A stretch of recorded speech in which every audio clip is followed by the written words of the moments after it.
Very good morning, cadets. In the last class, we gone through Humayun's stone, of course, the topic of Char Bagh, where it got a four parts, and the construction of gardens during the time of Mughal period. Let us move to the next major topic. The topic is Mughal architecture during the time of Shah Jahan. Mughals architecture was in the zenith or peak during the time of Shah Jahan. Can you name few buildings constructed during the time of Shah Jahan? The famous Red Fort, as well as, of course, the beautification of Red Fort and Taj Mahal, of course, and mosque besides Taj Mahal, and the entire structure of city of Agra and Shah Jahan was redesigned by Shah Jahan. Shah Jahan was very particular about the town planning. When you study Russian Revolution, in Russian Revolution there is a very interesting topic is there, where actually in the Russian Revolution, the river, besides the river side, actually one side of the river, the rich or the luxurious palaces were built. Another bank, river bank, the labor class, the small huts, or the labor class, they were suffering and they leading their life. When there was a cold winter in Russia, of course Russia is known for the winter, you see a person who is very poor, unable to have food, is in another bank side of river and he is observing the rich and lavish spending of the rich or the aristocratic class. That itself is one of the major reasons for growing anger, hatredness, and that's resulted in the Russian Revolution. When you reach class 10, we'll study about Russian Revolution. Because revolutions are meant, or revolutions are broken just not because of one particular reason. There are various reasons, the bottled up reasons for any kind of revolution. Shah Jahan was very particular that the royal settlements or the palaces or the people where the royal family live, there should not be any house belongs to the less rich people, that means nobles, or he didn't allow. That's what I am speaking about, town plan. We will go through this. Mughal architecture during the rule of Shah Jahan. Shah Jahan concentrated on grand and harmonious synthesis of building. Shah Jahan's main concept was construction of huge buildings, not only huge buildings, construction of grand buildings. Several monuments were constructed in Agra and Delhi. So Agra and Delhi was the major centers of concentrating construction of several monuments by Shah Jahan. Shah Jahan's audience halls were specially resembled mosque and throne was placed by the Muslim at prayer direction of Mecca. So Shah Jahan constructed huge prayer halls or the monuments. The main purpose of huge monuments, the direction was towards Mecca, because that is considered as the praying directions of Muslims. Okay. The connection between royal justice and imperial court was emphasized by Shah Jahan in his newly constructed Red Fort. So Shah Jahan, he himself declared that he is the greatest lawgiver, or he is a person who is worried about the welfare of his subjects. So that's the reason why Shah Jahan constructed a huge buildings in such a way that a large number of people can gather, so that he can deliver justice or to people, speak to his subjects. The connection between royal justice and imperial court was emphasized by Shah Jahan in his newly constructed court in the Red Fort, Delhi. In the early years of his reign, Shah Jahan's capital was Agra, a city where nobility had constructed their homes on the banks of river Yamuna. Those who visited Agra, or those who visited the Taj Mahal, you can see just besides Taj Mahal, you can see Yamuna, river Yamuna. So Shah Jahan was very particular about the town planning. In the early years of his reign, Shah Jahan's capital was at Agra, a city where nobility had constructed their homes on the banks of river Yamuna. Nobles means the king's servants, they may be the commanders, ministers and others. So in the city of Agra, they constructed their townships or their palaces or their homes. Charbagh gardens were constructed, they were also described as riverfront garden. So riverfront garden means the gardens which are facing towards the opening of river. So these kind of charbags or riverfront gardens were constructed during the time of Shah Jahan. Shah Jahan adopted the riverfront garden, the layout of Taj Mahal. When you visit Taj Mahal, definitely you can see the Taj Mahal, of course, besides the river Yamuna. Taj Mahal is an ultimate example of Mughal architecture. You can go to my YouTube channel. I uploaded Taj Mahal video because when I visited Taj Mahal recently, less than 1 year back, of course, maybe just a few years back, and last maybe January, yeah, less than 1 year back, fresh photos of Taj Mahal, videos of Taj Mahal I uploaded in my own YouTube channel. So you can see. Otherwise, of course, Taj Mahal you can see Google down. You can see a number of videos, photos related to Taj Mahal. Taj Mahal is an example for ultimate example for architectural beauty. Mainly concentrated on Taj Mahal. When you visit Taj Mahal, you can see the beautiful gardens of Taj Mahal is very, very popular. And Taj Mahal's besides a huge mosque is there. So mosque besides Taj Mahal and beautiful garden in front of Taj Mahal, and backside of Taj Mahal you can see river Yamuna. Shah Jahan developed this architecture of Taj Mahal as a means to control the access that nobles had to the river. So why did the construction of Taj Mahal is done that particular place? One, of course, definitely related to the beauty of that particular building. And another important thing that so that it will act as a border. That means from there nobody, nobles or any other people less than the royal family can cross that area. So the purpose of construction of that particular monument is one, of course, grand monument in the memory of his wife. Not only that, it is also a kind of border between his royal residence and others. He also constructed a new city called Shahjahanabad. In the new city of Shahjahanabad that he constructed in Delhi, only few favored nobles were given access to the river, and others had to construct their homes into the city away from the river Yamuna. So near in and around Shahjahanabad, only few nobles were allowed to construct their homes.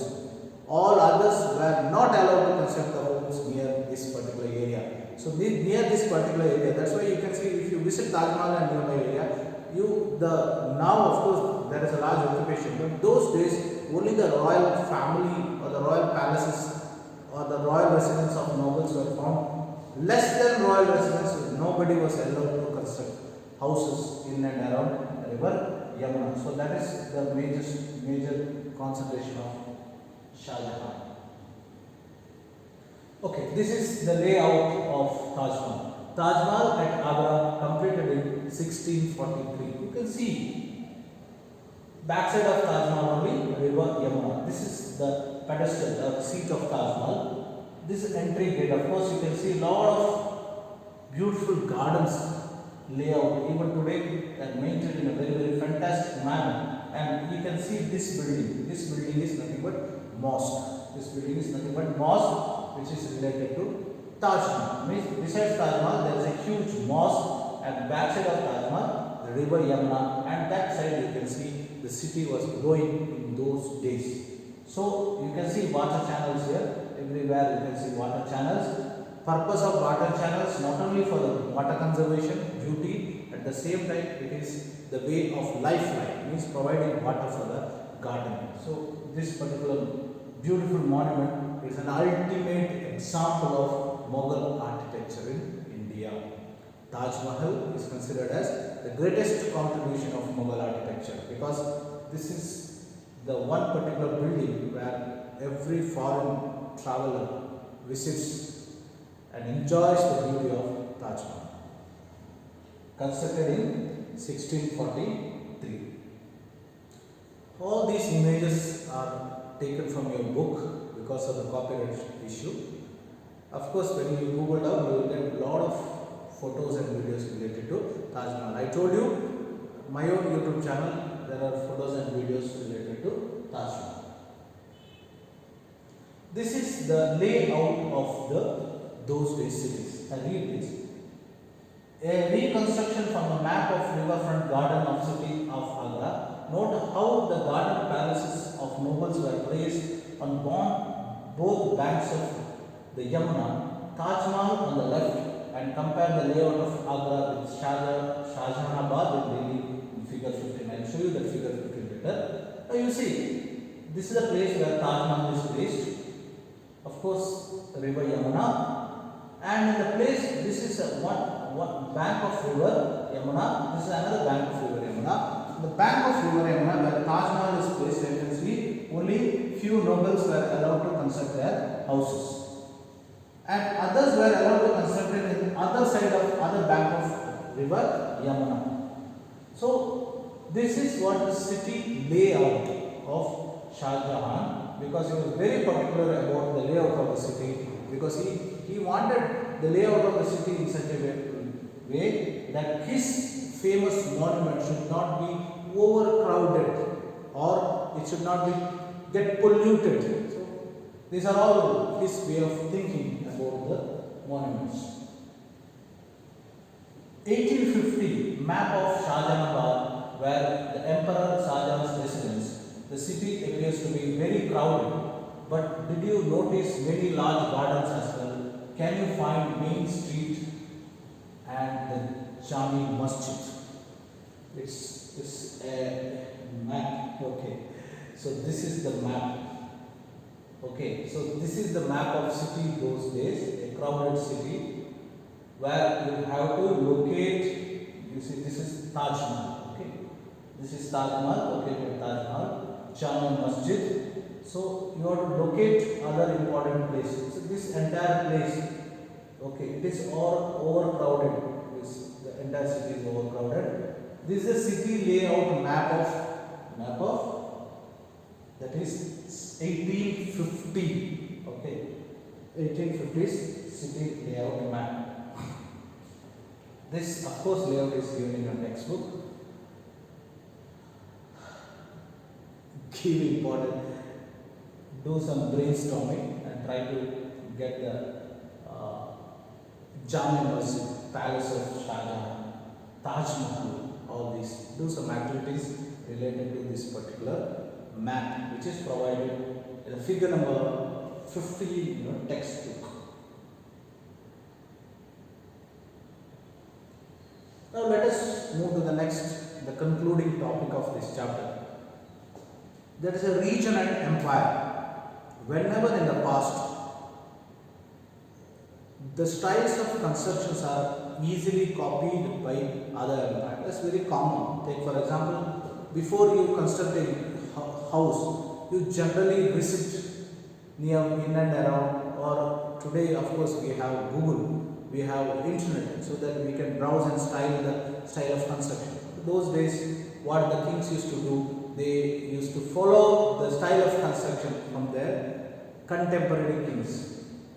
As construction activity increased between 8th and 18th century, there was also considerable sharing of ideas across the region. Means they started sharing the ideas across the regions. Means the Adil Shahi kingdoms, Vijayanagara kingdoms, or the Vrindavan and many other places, you can see most of the style of construction was copied.